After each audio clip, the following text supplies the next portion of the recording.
नमस्कार दोस्तों, आपका बहुत बहुत स्वागत है हमारे YouTube channel RPC study hub पर। तो जैसा कि आपने थंबनेल में देखा होगा कि हमको 2027 में जाकर भारत की पहली महिला चीफ जस्टिस, पहली महिला मुख्य न्यायाधीश हमको मिलेगी। अभी 2 दिन पहले ही 9 जस्टिस का अपॉइंटमेंट हुआ है, 9 जजेस का अपॉइंटमेंट हुआ है सुप्रीम कोर्ट के अंदर। ऐसा पहली बार हुआ है हमारी कॉन्स्टिट्यूशन हिस्ट्री में या हमारी जुडिशियल हिस्ट्री में कि एक साथ 9 जजेस का अपॉइंटमेंट हुआ है। एक साथ 9 जजेस का अपॉइंटमेंट हुआ है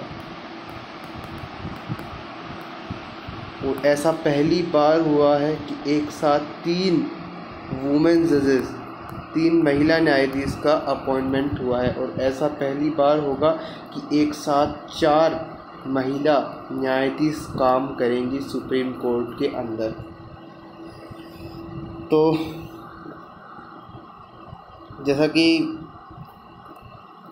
अभी आप थंबनेल आपने देखा कि हमको हमारे जैसे अगर 2027 पर जाएं तो लगभग 80 साल के हमारे संवैधानिक इतिहास में 80 साल के संवैधानिक इतिहास को जाकर फिर हमें 80 साल बाद यहाँ पर महिला मुख्य न्यायाधीश मिलेंगे। चलो, देर आए दुरुस्त आए, पर बहुत अच्छी बात है कि महिलाओं की अपॉइंटमेंट हुई है एक साथ। वो भी इस बार तो 3 महिला जजेस बनी है। पहली बार ऐसा हुआ है कि एक साथ 3 महिला जजेस यहाँ काम करेंगी।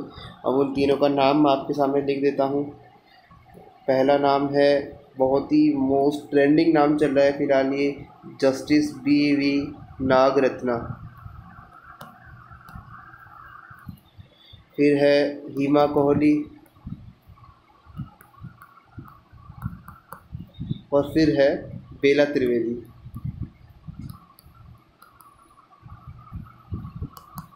और एक जज पहले से काम कर रही है, इंदिरा बनर्जी, आपको पता होगा। तो ये 3 महिला जजेस का अपॉइंटमेंट हुआ है। और अब जो 9 जजेस का अपॉइंटमेंट हुआ है उनकी जो शपथ ग्रहण की तारीख होगी वो 31 होगी। वो 31 अगस्त को अपना शपथ अपने पद पर ग्रहण होंगे। तो इनमें सबसे मोस्ट ट्रेंडिंग नाम है BV नागरत्ना का, क्योंकि ये भारत की पहली महिला चीफ जस्टिस बन सकती हैं 2027 में। हाँ, हालांकि इनका कार्यकाल छोटा ही रहेगा। BV नागरत्ना का कार्यकाल छोटा ही रहेगा, 1 महीने या फिर 35 दिन तक इनका कार्यकाल रहेगा। उसके बाद में ये रिटायर हो जाएंगी। पर ये 2027 में जाकर हमें ये चीफ जस्टिस बनेगी सीनियरिटी की बेस पर। एक और अपडेट मैं आपके सामने रखना चाहूँगा। यहाँ पर आपको जैसे पता होगा कि अकॉर्डिंग टू आर्टिकल 124 अनुच्छेद 124 हमारे चीफ जस्टिस जो बनते हैं उनकी योग्यता का उल्लेख करता है।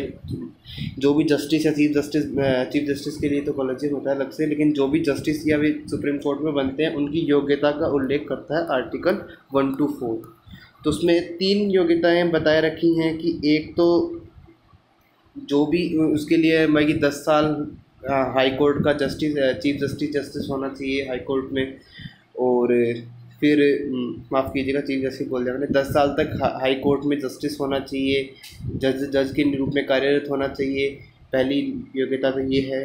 दूसरी योग्यता है यहाँ पर वकील, एडवोकेट के रूप में होना चाहिए। हाई कोर्ट या सुप्रीम कोर्ट के अंदर 10 साल तक एडवोकेट के रूप में प्रैक्टिस होनी चाहिए। तीसरी है, प्रेसिडेंट के समकक्ष कोई विधि का पारंगत होगा तो राष्ट्रपति उन्हें यहाँ पर सुप्रीम कोर्ट में जज बना सकते हैं। कोई भी अगर उनके ध्यान में अगर कोई विधि का पारंगत नेता होगा तो आज तक तो इसी 3rd वाली योग्यता है। ऐसा कोई भी जज अपॉइंट नहीं कर रहे हैं सुप्रीम कोर्ट में जो विधि जो राष्ट्रपति को लगा हो कि विधि का पारंगत है, ऐसा अभी तक कोई अपॉइंटमेंट नहीं हुआ है। अभी तक सिर्फ इन 2 आधारों पर अपॉइंटमेंट होते हैं। उनमें भी 95% तो इसी आधार पर अपॉइंट होते हैं कि 10 साल तक जज के रूप में कार्यरत हाई कोर्ट के अंदर। लेकिन अभी तक सिर्फ ऐसे 3 ही जज रहे हैं, माफ़ कीजिएगा अब 3 होंगे। पहले अभी तक 2 ही जज रहे हैं जो मतलब कि एडवोकेट के रूप में सुप्रीम कोर्ट में जज बने और फिर जज के साथ साथ फिर चीफ जस्टिस बने।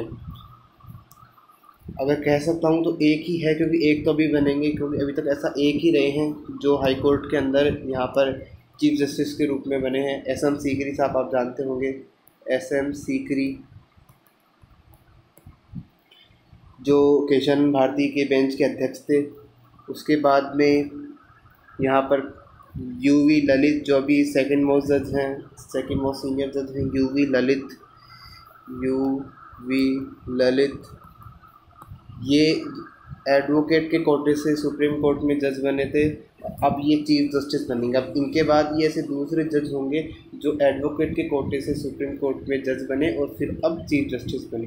अब एक और, अब जो 9 जजेस का अपॉइंटमेंट हुआ है उनमें से PS नरसिम्हा, PS नरसिम्हा एक जज, ये माफ़ कीजिएगा, एक वकील हैं जो वकील के कोटे से सुप्रीम कोर्ट में जज बनेंगे और ये 2027 में ही यहाँ पर सुप्रीम कोर्ट में चीफ जस्टिस CJI बनेंगे, चीफ जस्टिस ऑफ इंडिया बनेंगे। ये ऐसे तीसरे मतलब न्यायाधीश होंगे, मुख्य न्यायाधीश होंगे जो वकील के कोटे से सुप्रीम कोर्ट में न्यायाधीश बने और फिर उसके बाद में न्यायाधीश से अब चीफ जस्टिस बनेंगे। अभी तक ऐसे 3 रहे हैं, मतलब 1 रहे हैं, अब 2 बनेंगे इन फ्यूचर। और यही मेरे को आज आपको अपडेट देनी थी। Thank you for watching.